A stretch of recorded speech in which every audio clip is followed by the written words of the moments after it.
Hello buddy, magluluto tayo ng ngayon, buttered shrimp. Yan, magigisa tayo ng bawang, sibuyas, tinagtad natin, ng pino. Bali lagan tayo ng yan, kunting mantika, kasi lalagyan natin ng margarin yan.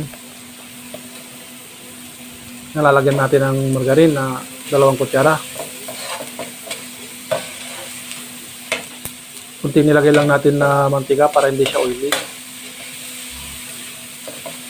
Medyo golden brown lang natin kunti yung bawang sa sibuyas para lumabas yung aroma niya. Saka natin imikos-mikos yan.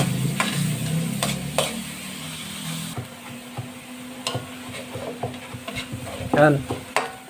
Pag ganyan na, saka natin ilalagay yung yung hipon natin, yung good size lang, saktong size lang. Hindi siya malaki, hindi siya maliit.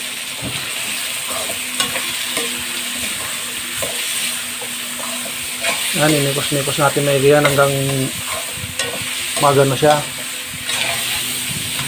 Hanggang pumula.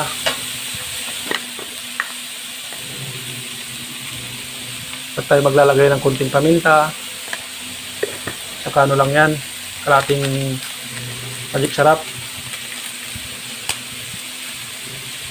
Ilalagay natin yan. Kakunting asin. Para may balance. Natin naluwaluin lang.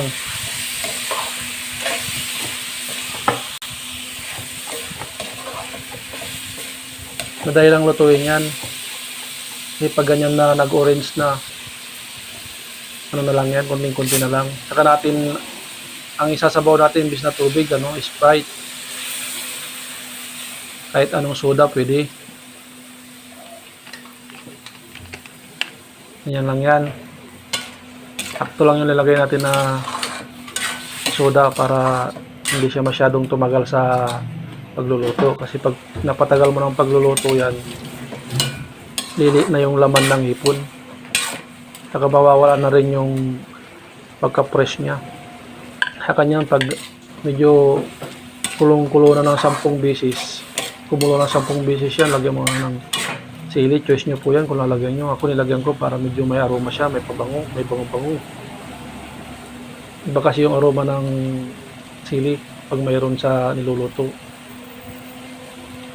Parang amoy sili. Sili kasi. Yan, okay na po yan. Titikman lang natin ng yan kung sakto lang yung niya, lasa niya. Ganyan lang kadali magluto ng buttered shrimp. Wala nang kung ano-anong pakwila. Ganyan lang, simpleng luto pero masarap. Yan, titikman na natin yan kung tama lang yung linamnam. Saka lasa ng hipon, kung di na malansa, okay na yan. Yan, maraming salamat po sa panonood. Kita-kits tayo ulit sa susunod na video. Thank you.